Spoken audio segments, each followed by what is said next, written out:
গবাদি পশু পালন ও প্রজনন স্বাস্থ্য সুরক্ষায় কাঁচা ঘাসের গুরুত্ব।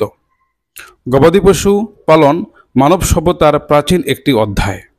প্রাচীনকাল থেকে পশুর খাদ্যের প্রধান উৎস ছিল প্রাকৃতিক চারণভূমি।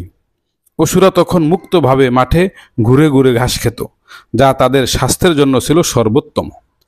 আজও যেসব দেশে পর্যাপ্ত চারণভূমি আছে, সেখানে গবাদি পশু চরে বেড়াতে পারে। ফলে রোগবালাই কম হয়, প্রজনন ক্ষমতা ভালো থাকে, দুধ ও মাংস উৎপাদন বাড়ে এবং খাদ্য খরচও কমে যায়। অন্যদিকে চারণভূমিহীন বা শহুরে এলাকায় যেখানে স্টলে ফিডিং করা হয়, সেখানে সবুজ ঘাস সরবরাহে ঘাটতি থাকে। এতে গবাদি পশুর দেহে প্রয়োজনীয় প্রোটিন, ফাইবার, ভিটামিন, খনিজ ও অন্যান্য পুষ্টি উপাদানের ঘাটতি দেখা দেয়। ফলে দেখা দেয় নানাবিধ প্রজনন ও স্বাস্থ্যগত সমস্যা।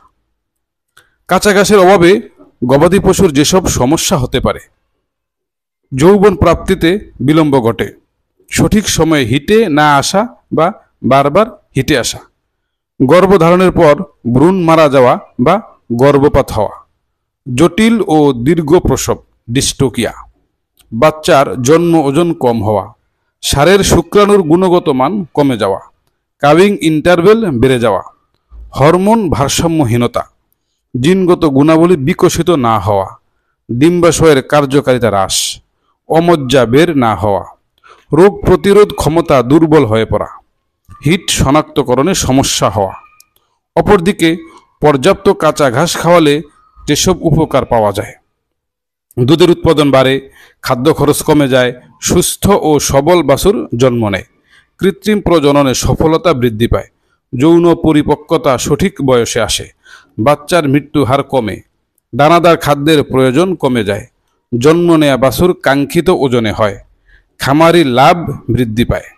একটি গাভী দিয়েই একটি ছোট পরিবার চলে যেতে পারে, রোগবালাই কম হয়, ওষুধ খরচ কমে যায়, গাভীর মৃত্যু হার কম হয়। কৃষক পরিবার নিজেরাও দুধ খেতে পারে, পায় পুষ্টি ও স্বাস্থ্য। আমরা যদি গবাদি পশুর জন্য উচ্চ পুষ্টি সমৃদ্ধ কাঁচা ঘাস বছরব্যাপী নিশ্চিত করতে পারি, তাহলে প্রজনন সমস্যা থেকে মুক্তি, রোগবালাই হ্রাস, উৎপাদন ও লাভ বৃদ্ধি সবই সম্ভব।